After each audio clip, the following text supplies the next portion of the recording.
This program is presented by University of California Television. Like what you learn?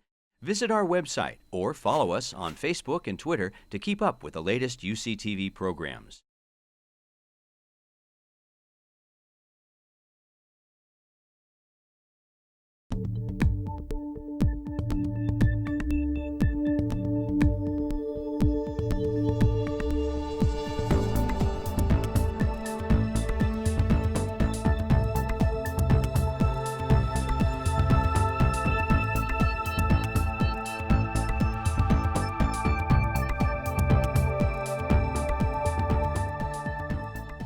Welcome to A Conversation with History. I'm Harry Chrysler of the Institute of International Studies.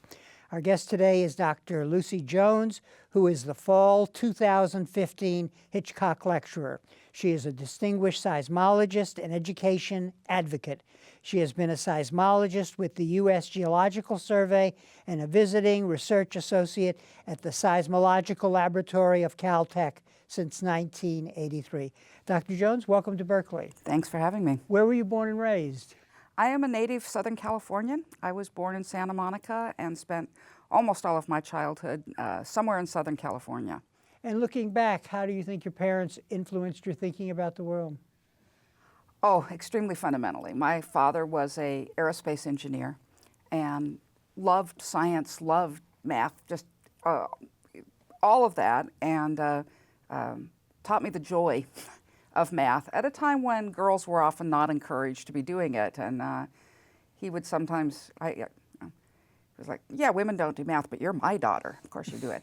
And then my mother was actually a spiritual director, someone who gave, did counseling and advice to people. So I sort of saw both the value of logical reasoning and then the emotional side of how people respond to things. So both sides of the brain were activated. I really see the influence of both of them and the way my career has ended up playing out. And what was it like growing up in earthquake country? Did that affect you at all? Not really, because it was a very quiet time, relatively speaking. My first memory is an earthquake. I think I was 2 years old. I've actually tried to reconstruct where it was, and my mom gathering up us children, getting us in the hall, dropping down. She covered us with her body. So I have that distinct memory. And then when I was, the biggest earthquake we had in Southern California was the '71 San Fernando earthquake, and I wasn't there. I was actually living with my aunt and uncle in Taiwan. And so I got a early lesson in communication issues, where the news in Taiwan was Los Angeles destroyed by earthquake.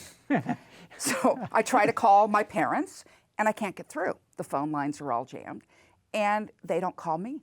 And I was just terrified that something really wrong had happened. They had no damage at all. They were waiting for my birthday, which was 4 days later, to call me to wish me happy birthday. So found early on the difference between how it's portrayed and what the reality is. But before you went to college, what was it like being a girl and then a young woman and wanting to do science? Were you discouraged? The schools tried to discourage me. Yeah. That's why I think my father was so important. I had a counselor that when I scored a perfect score on the science aptitude test, accused me of cheating and made me retake it in front of her. I had a math teacher that when I got into both Brown and Harvard tried to convince me that I should go to Harvard because there was a better class of men to marry there. I went to Brown.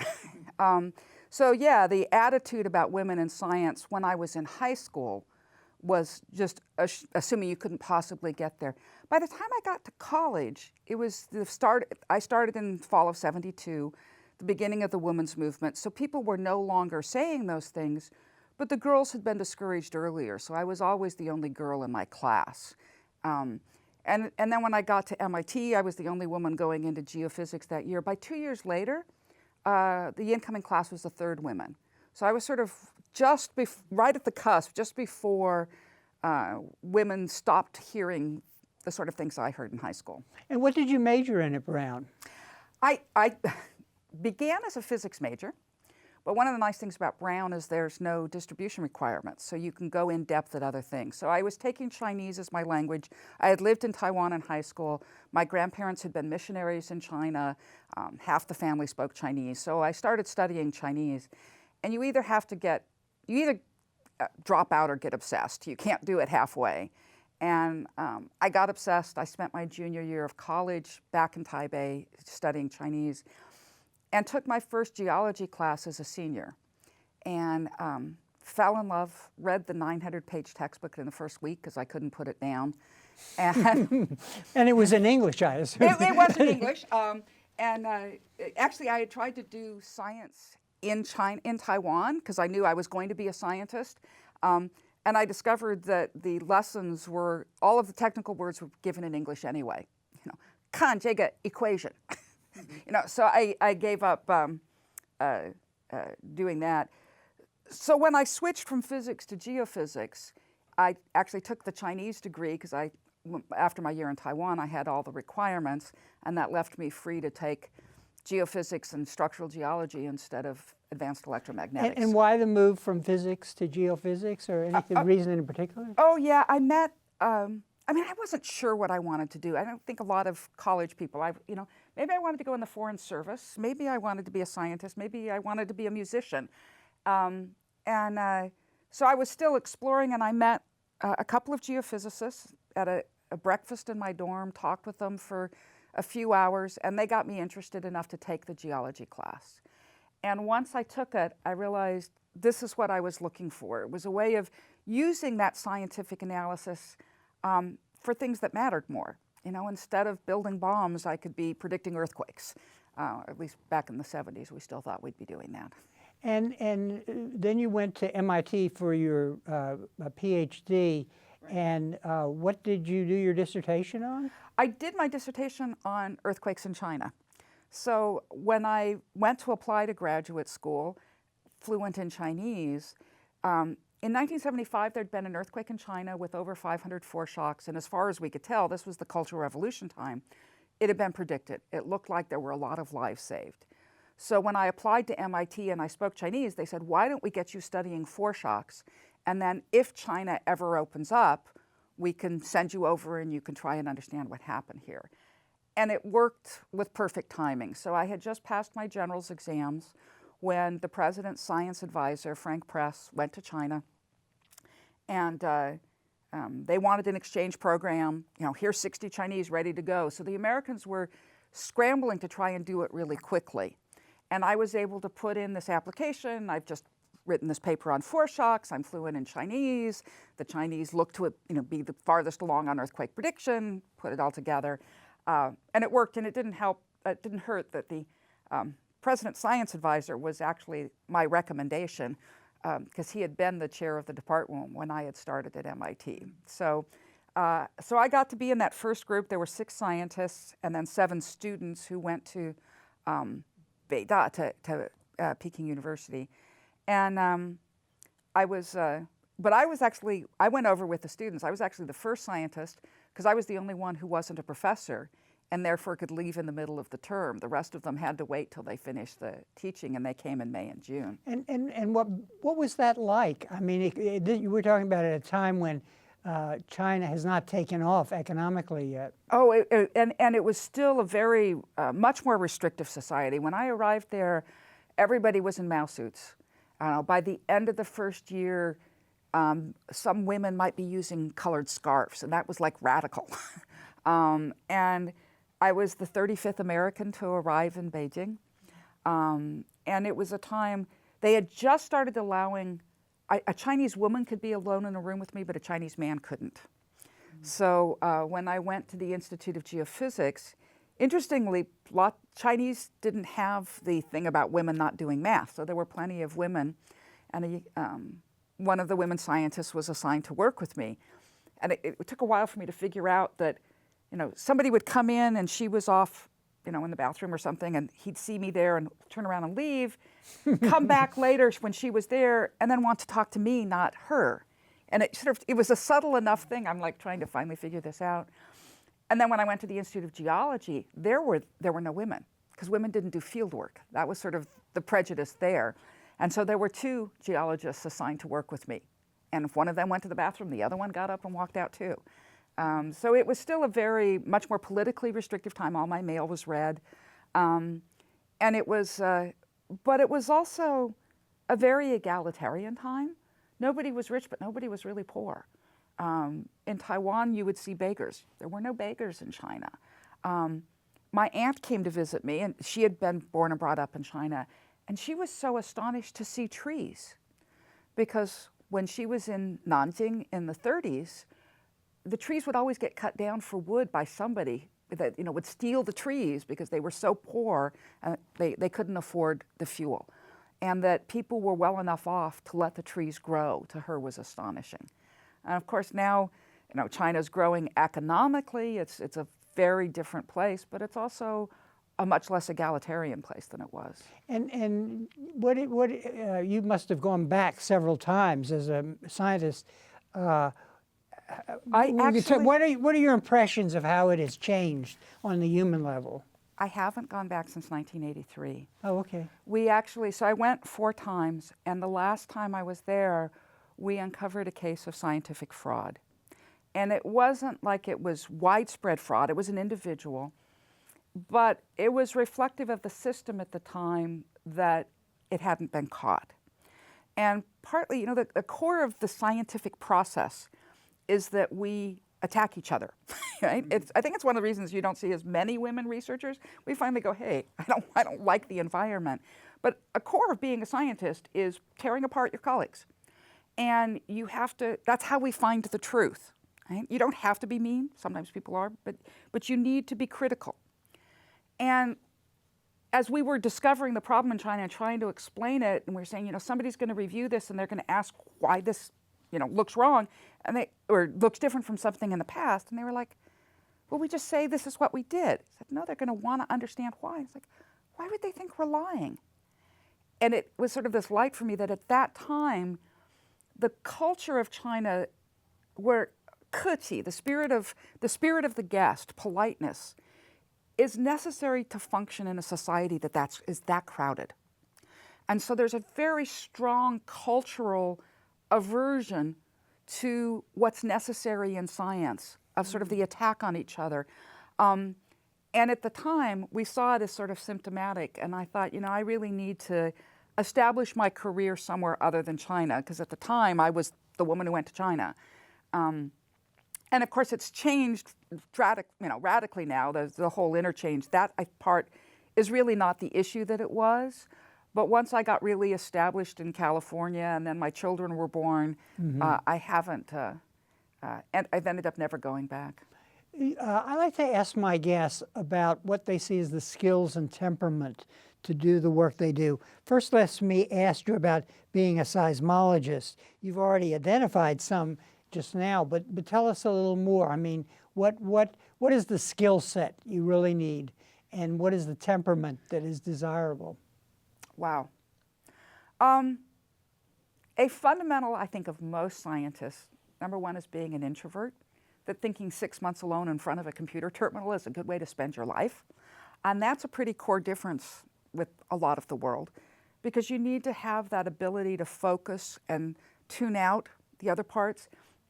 Because a scientific advance happens because you've been able to get down and isolate one factor off from everything else. So you do all your work down in the weeds.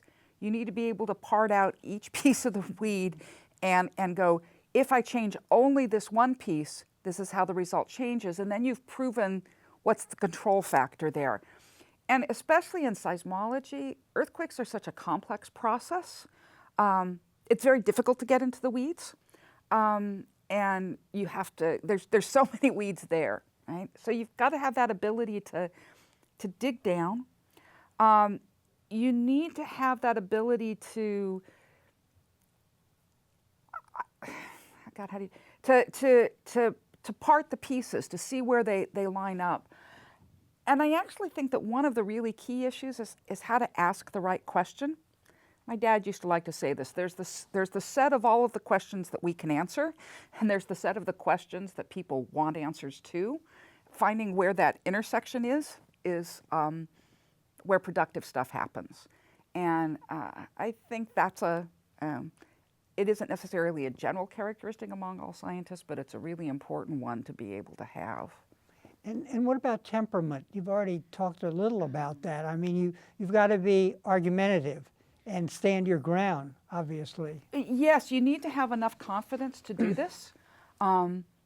There was a point in my graduate career with my thesis advisor, who was a brilliant man and dedicated and very critical. And I then was also doing some lab work with someone else, and who was more complimentary. And I finally went to my first advisor and said, I think it's clear you don't like what I'm doing. Professor Brace does. Why don't I move over? And he looked at me and goes, what are you talking about? You're the best student I have. Which, I started crying, which was like, oh, great, just what they need to have from a woman. We ended up having this long talk, and he really didn't realize, because that's part of what you do, you direct a person by training them. And so you have to have that confidence to believe that you're right. And it does require a level of arrogance to fight for yourself. And yet, if you are too arrogant, you don't hear what the others are doing. And another core piece of science is that we are wrong most of the time. You spend your time researching things, and this is a dead end, and this is a dead end, and you've proven that this doesn't work. It's in pursuit of a bigger right? And we like being right. Human beings love being right. But you have to be relatively comfortable with being wrong, and that also recognizing that every advance is disproving something else. So you have to be comfortable with uncertainty. You have to accept, I believe this is right, but if some other piece of information comes along, that proves it wrong, I need to be willing to let go of it. And at least with scientists, we believe that data conquers all. There was a famous story from the early plate tectonics that my professor told me of one particular track of data that really proved the seafloor spreading ideas. And the famous guy who had been opposed to the idea, the data's presented, everybody's quiet as he examines it. It was a famous meeting in 1968. And he finally just looked at the other authors and went, congratulations, and walked out of the room. I mean, it was like so humiliating, he couldn't stay and talk with them, but he could say congratulations. And that's sort of the ideal of science, is that you can give it up. Throughout your career, we talked about the earlier stages. How did the glass ceiling for women come down, or was this not a problem as you did so well in your field? It's a mixed bag. I'm late enough that nobody would be explicitly saying women can't do it. 10 years earlier, you get told you don't get the place in the class, it goes to a man who's not going to get married and leave. We didn't get that, but there is a certain amount that, I don't have the highest level of recognition in the USGS for my work.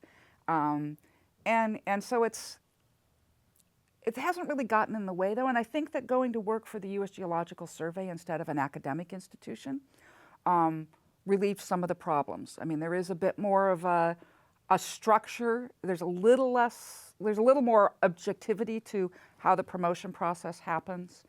And I don't need to have the big academic recognition to have the freedom to go and do my work. So, and I actually think that in sort of, rather, not in the research itself, I mean, the research sort of, the gender is somewhat less obvious. I did at one point decide I should use initials instead of my name on paper, so it wasn't obvious that I was a woman. But my last name is Jones. And then I started getting confused with a whole lot of other people, so I decided I better not do that. But in the role that I ended up taking on of how to communicate about the science to the public, that's where my gender started becoming a very positive thing. There was a rather famous incident with the big earthquake 20 years ago where my husband, who's also a seismologist, literally handed me our baby in the middle of an interview. And I ended up doing interviews carrying a baby. And it caused a huge public outpouring of support because actually, when you think about it, why do you want to talk to a seismologist after an earthquake anyway? Knowing what fault it's on is not going to help you rebuild your house. But knowing what fault it's on and hear me say, give it a number, give it a name, give it a fault. I'm saying somebody understands what happened to you, and that makes it less scary. And then you do it with the image of motherhood. You know, you always feel better when mommy tells you it's okay than when daddy does.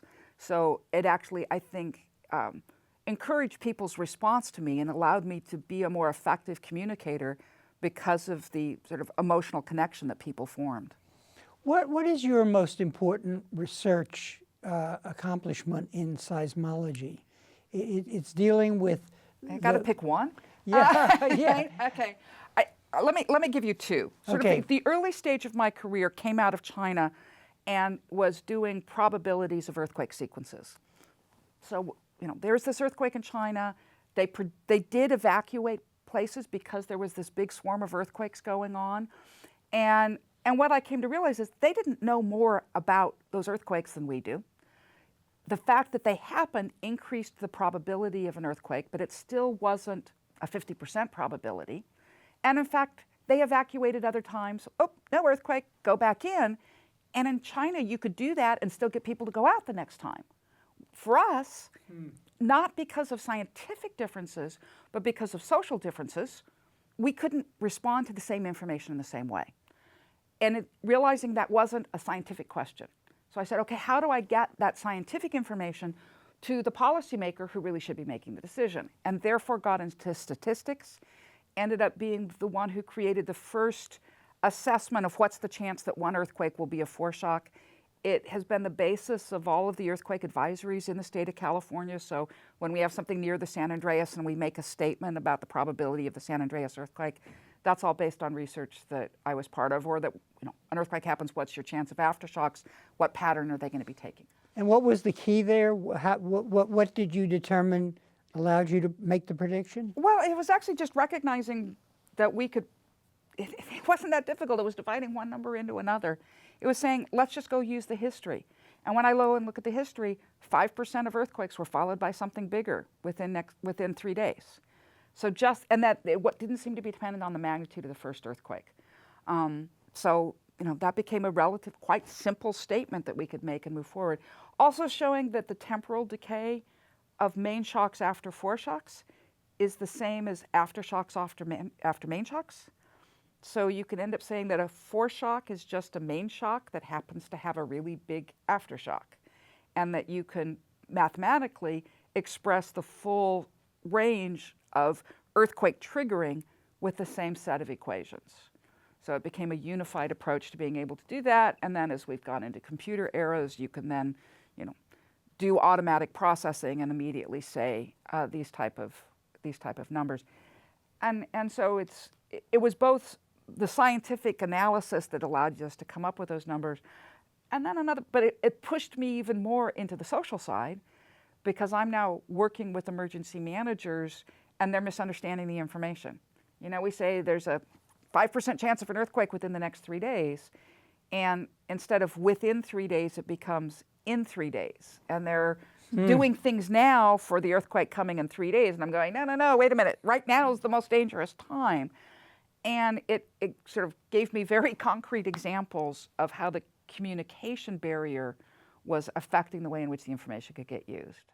You said 2 of many achievements. What was the second one? Okay, well then the second one would be what's happened in the last decade. So with the social interaction starting to say, we need to do a better job of getting our science used, I was given the opportunity to lead what was called the Multi-Hazards Demonstration Project, to demonstrate how hazard science could improve a community's resilience to natural disasters.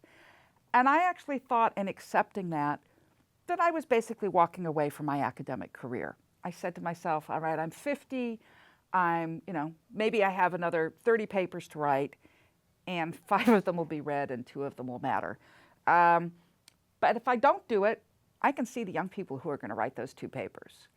Whereas if I don't do the multi-hazards project, it wouldn't get done. So, okay, I'll sacrifice my academic career, go and do this. We'll see what the community wants from us. And we asked the emergency managers, land use planners, what do you need from science you're not getting? Got a very strong message that they wanted scenarios. And my first thought was, oh damn, why did I say I'd do what they wanted? That sounds really boring. But we okay, it's what you want. How do we do it right? And ended up being able to bring together teams. Literally, we had over 300 people working on our first big scenario, which was of a San Andreas earthquake in Southern California. Making sure we did cutting edge science, we did the best we could in dozens of disciplines. Instead of saying, okay, I'm an engineer, I've got the best possible engineering, and I'll just grab something from the seismologists and grab something from the economists, make sure we got the best seismologist, the best engineer, the best economist. And the result was a much more concrete picture of what what it means when we give you a probability of an earthquake. And we were able to, we needed the best science so we had the credibility, but we needed to do this integrated approach so that people understood it and saw how it related to their lives. And I ended up publishing 40 papers in 10 years, so I turned out not to be cutting off my academic career, and has really led to a lot of the recognition I've had recently, because it's about getting science used. And to what, it sounds to me like something in your background gave you the capacity to have your ear to the ground and not just listen to earthquakes. I mean, in other words, to be sensitive on the one hand to the implications of science and what you can do with science, but then understand the difficulty of doing that. Where did that come from, that skill set? Well, okay, I think it's a range of things. Both my parents played a role. My mom, as being a spiritual director, people cared about how people were feeling. That was honored and important, and an awareness around me. I tended to be more like my father, and she would be terribly frustrated with me as I was way too analytical for her. But even my father, he prided himself on being able to find that intersection of the questions we could answer and the questions that people needed the answer to. And so not just the science, but how it gets used. And then the experience in China was a really big piece of doing that, by seeing that how the science was used was completely different, not because of the science, but because of the social settings. And that they should evacuate because they had hundreds of thousands of people dying in their buildings. We could kill more people on the freeway than we save by the prediction. And so that process, and then it evolves with the, being on TV, getting this response to my being on TV. And part of that led to me being named to the Seismic Safety Commission, which is a state political body. And I was the only seismologist. You have, emergency managers, utilities, local government, all the stakeholders in the earthquake problem. And that's where I was overwhelmed at seeing how much really basic stuff about earthquakes that is so basic the scientists don't bother to talk about it because, we should be teaching it in 8th grade. But we don't teach earthquakes in 8th grade. Somehow California doesn't think its citizens need to know anything about earthquakes to live here. And so we're seeing decision makers not using really basic information. And that was the big lesson I took out of the Seismic Safety Commission, that we need to step back and communicate the stuff that no longer interests us as scientists, but is needed by the population to use it. So in a way, you're suggesting that science education, if it exists, is really about training people to be scientists, and you're worrying about the people who need science in whatever they're going to do. Right. I mean, this is, to me, I think it's a fundamental flaw in society that is being exacerbated in the internet age. So we generally treat science education as the process of filtering through all the people and finding out who can become scientists. And even when you hear people talking about the need for STEM education, it's because we have all these STEM careers. It's not because non-scientists need to think this way. And yet, we've reached, I actually like to compare it to what we used to treat reading as something that only the specialists needed, right? And then you have the industrial age and you have the printing press, and instead of getting your information from the priest talking to you from the pulpit, you're supposed to be reading yourself in the newspaper. And you could still support yourself without reading, but you couldn't be part of the social discourse. Now we have this switch into the internet era, in which we no longer have the restrictions of the cost of publishing restricting the information you get. We used to have editors that said this is worth publishing and this isn't. Now everything's out there, and you're now supposed to be making that decision yourself, whether this is information worth listening to. That is science research skill. The skill of science is how to analyze the significance of data and determine what part's worth listening to and what isn't. How do you know for yourself something's true? A scientist doesn't believe something because 97% of other scientists believe it. I mean, we're affected by that, right? But we assume that we can do our own analysis and figure out whether or not it's believable. I believe in climate change because it's really basic facts. I can go into a chemistry lab and watch what happens when I have more carbon dioxide in a gas and I trap more heat. And I can measure the carbon dioxide and there's more there. It's basic. I do the analysis myself. And we are not training non-scientists to think that way.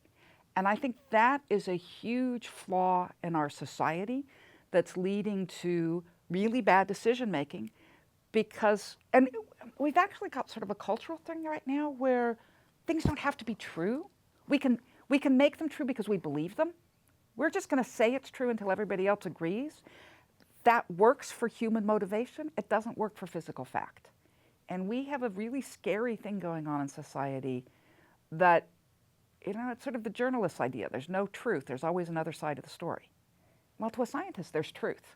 You just have a better or worse representation of it. So what would a curriculum look like that taught scientific skills, but not just for the scientists? Do you mix the students up, that is the ones who want to be scientists, or do you have special courses? I think that we need to be doing this in elementary and secondary education. So this is before you've separated out. And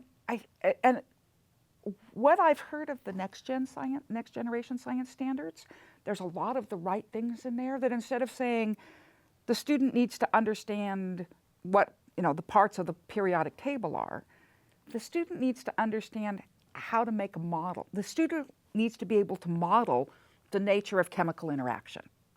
And so I've seen some high school chemistry stuff where you say, okay, why do X-rays pass through your body but not through the lead apron?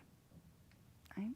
And you come up with a hypothesis, and then you do the lecture series on reaction energies, and you discover it isn't because it's extra dense, it's because it absorbs the X-rays because it takes too much energy to excite the electrons up into the upper orbitals, right? Almost nobody knows that, and yet, you know, and so you then modify the hypotheses. So it's teaching the children how to make a model and assess it against data.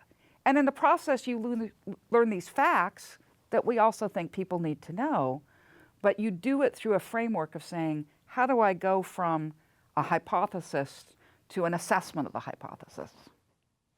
You've been involved in a lot of public mass teach-ins, I guess you would call them, where people actually pretend there is an earthquake or a tsunami. Talk a little about that, because that's another form of education, when people actually live through an event that hasn't happened yet. Right, so this was part of the multi-hazards demonstration project. We said we're demonstrating how it'll actually improve resilience. Terrifying thing to a scientist to define the success by something we don't control. We are defining it by how somebody uses our information instead of the information we create. And so we were looking at this. How do we get people to understand what we discovered about the earthquake in a way that'll change behavior? So we turned to the social sciences. And actually, there's a lot of information in there on how people get information. And we created the first, what was called the Great Southern California ShakeOut, as a method of getting people to understand what was in our scenario of a San Andreas earthquake, which was also called the ShakeOut scenario. And we, one of the big ones that we heard is that people do what they see other people doing. Visual reinforcement really affects people's behavior. It's why fashion works, right? We see other people wearing things. So we needed to find a way of seeing other people preparing for an earthquake. And so we focused on the drop, cover, hold on drill. It's a good thing to do. We need to, plenty of Californians didn't go to Californian schools, so they never learned it. And yet it's a very strong visual, sitting under a table, you look sort of idiotic, but it's very clearly getting ready for the earthquake. So it was that visual reinforcement.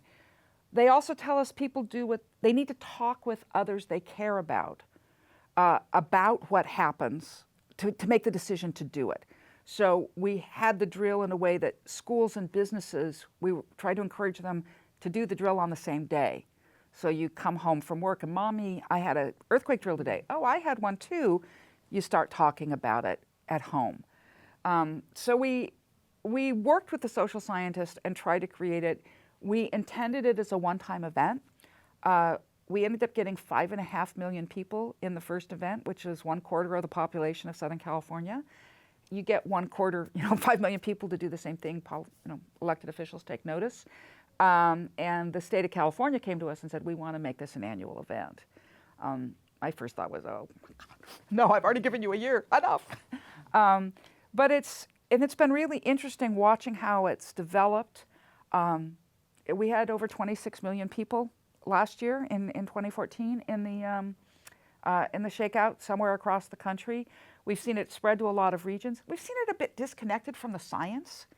And that part, to me, I'd like to try and get people to reconnect. So we did it first time off of the particular science scenario.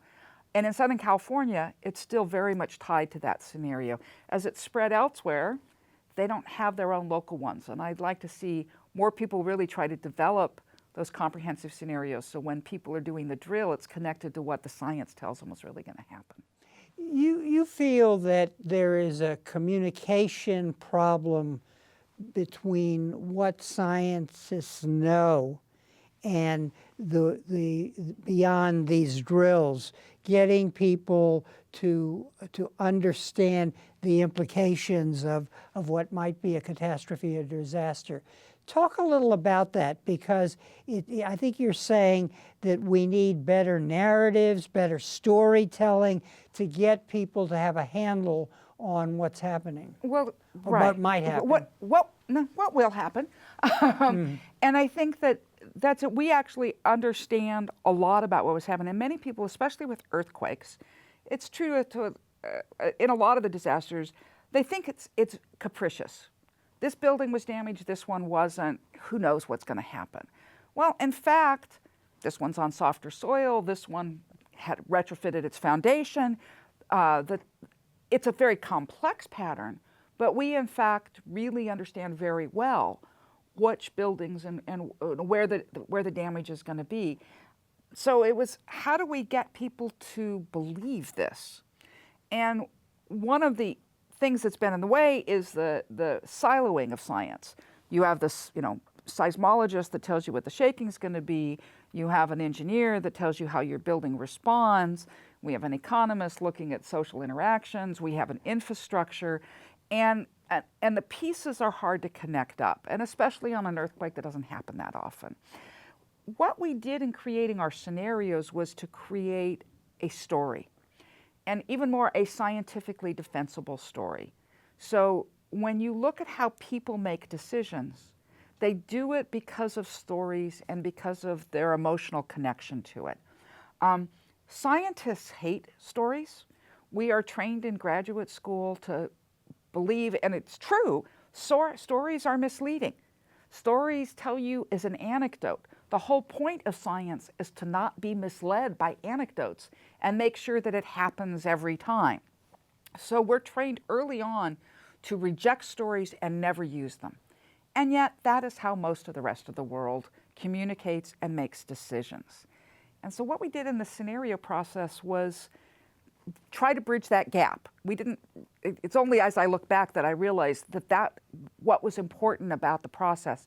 So that when you have and the hardest part was actually getting the scientists to agree to the story, because in doing a scenario of an earthquake, I have to make a lot of assumptions, right? I assume exactly, and I've made so many assumptions, the next earthquake will not be that one. Some of the details will be different. And that's where we live, is in the details as scientists. And so we had a really difficult time with the scientists going, you can't be sure that's what it is. And we're going, we don't need to be sure. We need to say it's plausible. That became the most important word we could use. Plausible became the bridge between the scientists living in our uncertainty and knowing all those possibilities to the people who needed a concrete narrative to be able to act on it. And plausible became our bridge. So let's develop this a little further. So if you were working up a scenario and you said, well, an earthquake will hit this block or this area of houses in Oakland sometime in the future, then is the point to say, well, if there is structural damage to houses, then the following happens. People aren't going to have a place to live. People aren't going to, people may abandon their property. Are those the kind of... That's the kind of things, but it's actually a pretty long narrative going, okay, here's the fault. The Hayward fault is, very capable of it. What would the pattern of damage, what is the pattern of shaking going to be? Because that's what seismology does. And many people think that an earthquake happens at a point. It's at the epicenter, right? Well, no, it's over a surface. So what is that distribution of shaking and how we know bad soils give you worse shaking. But we have to model exactly what the slip is, and it's going to be some different pattern. All right, so when we pick one of those patterns, this is plausible. Now we've got these neighborhoods that have this impact and this damage to these buildings and this damage to this infrastructure. And that means we've now got a population of renters who've lost their housing, and they've also lost their job because there's no water, and therefore that restaurant had to shut down. Okay, I'm going to give up and go stay with my family down in Southern California. I'm going out to Oklahoma. We start losing population. And how to make the connections between all of those things in a plausible way. And the reality is it's a very complex system. The final one will be different. But this is the type of information. And then we go back and go and say, well, look, that really key issue became the loss of water. If we could get our water pipes fixed so that we kept those jobs, people would be willing to do it. Or, and we end up saying usually there's 3 or 4 or 5 things that seem to be the biggest problems.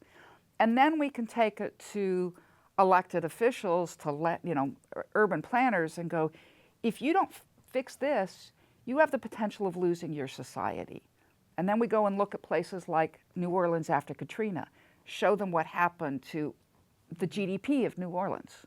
It's a very compelling argument. So you were an advisor to the mayor of Los Angeles, and the goal, what you decided was to identify certain vulnerabilities and show them in scenarios like you just did. Well, yes, it was an interesting process. So we had already done the ShakeOut scenario. We had some really clear things that were really big problems. We had a new mayor, very energetic, intelligent man who wanted to address some of the big issues. And I actually negotiated this out with the deputy mayor, and it's a very interesting process. So we couldn't go in and say, we're going to solve the earthquake problem. That's defining the problem to fail, because the problem is so big, there's no way we can deal with it all in a year. So let's define areas that are really critical needs, and that we know we have a path to we have something we could do that would make a difference. So we only chose areas that we knew we had something to do that would be able to look like a success. That was the political necessity. And but then we had the freedom to explore the range of problems. So what we ended up recommending out of the process had some of those easy fixes that, well, not easy, but easily defined fixes that we knew would be needed. But then in many cases, we were able to go quite a bit beyond it. But we didn't try to go out and solve other problems, because, you concentrate your effort where it's going to make the biggest difference. And that's a hard thing for a scientist, to sort of political necessity and the pragmatism of it. we're much more inclined to say, here's the range of problems, here's the, and narrowing down and doing concrete actions. So you've worked at various levels of government, and in all state and the city. And one thing that strikes me is common to all these levels is they don't have a long-term perspective because of the next election. And so that's a problem you have to deal with, because you're talking about fixing the pipes that bring the water, and the pipes are wooden and they cross the San Andreas Fault. So sometime in the future, that's not going to work.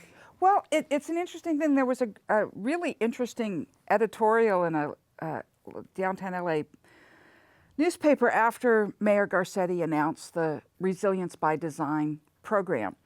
And they were saying, politicians always walk away from the earthquake problem, because if you go and decide you want to spend money on it, either there won't be an earthquake before you're out of office, and then why did you waste our money? Or there will be an earthquake before you're out of office and your changes won't have had time to take effect, so why, you'll look ineffective. So mostly it gets ignored. And then they proceeded to go and give Mayor Garcetti huge political credit for having worked on something for which you didn't get political credit. So it's been sort of an interesting dynamic. I mean, I think that I was accepted in really because of an individual's insight. I credit Mayor Garcetti a lot for the courage to take this on and to just say, I care about Los Angeles and I don't care if it's not going to happen before I'm done. I'm going to work on this. So it took political courage and it took the vision to see what the issues were. What's very encouraging is watching how much status and credit he's getting for having done it. So we're now seeing other political leaders wanting to start tackling with the issues as well. There are numerous cities in Los Angeles County that are looking now to adopt the same regulations that Los Angeles has just put in place. So yes, it tends to be a problem. The political world forces you to look at a pretty short time frame, but the best elected officials realize that the future of their city is bigger than that, and to do the planning that carries the city forward. And you need to have that to get this to work. It'd be interesting to identify some of the elements here that you have learned in this process of awakening people to the long-term problems of earthquakes, because obviously the insights you've gathered apply to things like climate change. And the first thing that comes to mind in the case of climate change, less so in the case of earthquakes, is the politicization of the process, right, which is to say the science is bad or it's inaccurate, and this group or that group will fund disinformation. So it's not just that people don't know, but there is disinformation being produced. Well, I see a couple of issues tied into this. One is that, people don't feel empowered to make the decision for themselves. They believe in something because they believe the person who's saying it rather than their own ability to analyze it. But I also see a lot of science communication issues that feed into this. So one is the way scientists talk about things. We talk about our uncertainty. When we go to give a result to a colleague, we never start by saying, I think this. We start by saying, I set out the experiment and I considered these variables and I recognize this level of uncertainty, and given all this, it suggests that the answer is X. When a scientist says, the data suggests this, that's actually an extremely strong statement from a scientist. But that's not the way it's heard by other people. And when we talk that way, we start by saying, here's all the uncertainty, here's all the things that aren't known. The non-scientist hears this message and goes, they don't know what they're talking about. They're hearing the uncertainty. So that's a chunk in how it's done. And what I did with the city, and that's the whole process of doing the scenario as opposed to probabilities of earthquake occurrence, I'm focusing on what we know, which are the consequences of the disaster, rather than on what we don't know, which is when it's going to occur. So, as scientists, we're more interested in what we don't know, because that's where the research is. So exactly what percentage of climate change comes from human activity? That's an interesting scientific question. But when you talk about it that way, you aren't emphasizing that in fact a big chunk we know comes from human activity. We know. But we don't say it that way because as scientists we communicate. The other issue is that the sociologists tell us that when you give a problem without a solution, you increase anxiety and reduce the ability to act. And if you want people to take action, you need to combine you give the problem, here's what you do about it. And that's what happened with me in Los Angeles. I said, here's the problem, and here's what we can do. Fix these buildings, get this water. On climate change, we need to say, the scientists are uncomfortable saying it's somebody else's job how to deal with it. We know we got to reduce carbon, but that's somebody else's job. Whereas I think if we say, look, here's the problem, and what we can do about it is develop better renewable energy resources so that we don't have to keep on doing this. And besides, we're running out of oil anyway. Eventually we're going to burn it all up. We're going to have to move there. And the only question is how much social disruption we go through before we get there. Now you've got, there's something I can do. I just make sure my elected officials promote development of renewable energy. And besides, that means we'll be in the driver's seat in the brave new world when oil is no longer in control of things. What you're describing is the need for, I'll call it a mediating class of people who know the science and who have worked in the political process. And part of their task would be to create the narratives that make sense for the political leaders. Is that fair? It's only part of the problem because there are a certain number of these. There are people who get their science degrees, go become congressional fellows, are staff to different types of elected officials, and have been in that sort of interpretive role. So we've sort of already got that function. What we don't have is the scientist willing to reach out to meet them. And so it's more than saying we need someone to interpret it. Often we're trying to create scientific products that better address the answers. So what I've done here, we have our scientists saying what the risks are. We have people in the political sphere that can accept science. But we needed to make this product that said, here's what the implications of these scientific hazards are. And so we sometimes call it risk translation, how to go from the hazards to the risk, which is an interdisciplinary scientific development process. And it's because it's so interdisciplinary, it's very hard to get it moving or who has the mission for it. The U.S. Geological Survey has supported me doing this, but fundamentally our mission is the hazards. I push the comfort zone by going in this direction, and we're making a decision now. Society needs it too much. We have to keep on going, but it's an uncomfortable process. You have talked about communication. You talked about the failings of science with regard to this dimension of our problem. What about leadership, political leadership? You've worked with the mayor. That experience was very successful. Can you identify some of the characteristics that you think political leaders will have to have in the future to manage this? They're going to have a science education, it sounds like, but also be sensitive to the kinds of solutions and the political costs in navigating that terrain. I think that what we need is intelligence to be able to make all of these connections, and a commitment to a future vision to be able to move beyond just the election cycle. And I'd say in general, we're seeing a certain amount of this at the city level. Mayor Garcetti loved to tout a book called If Mayors Ruled the World, which is just a recent analysis of that sort of where the progressive, innovative stuff is happening is often in these, the mayors, especially in the larger cities. Because once you get up to higher levels of government, I think there's sort of more tensions pulling in different directions. And you get to the federal level, the feds tend to be a money source, but it's very hard to do a solution because it's just too big a problem. And especially when you look at issues around natural disasters. And the rate of earthquakes is not increasing, but the number of people living in earthquake areas is. And the rate of meteorologic disasters is going up. This is going to be a major issue in our future. And the emergency managers like to say all disasters are local. And in the end, it's what happens in your community. It's it's individuals and neighborhoods. And if all disasters are local, all resilience is local too. And if we really want to get this through, it's about my pipes, my buildings, and my neighborhood and my community. And will life be so awful that my community is no longer worth staying with?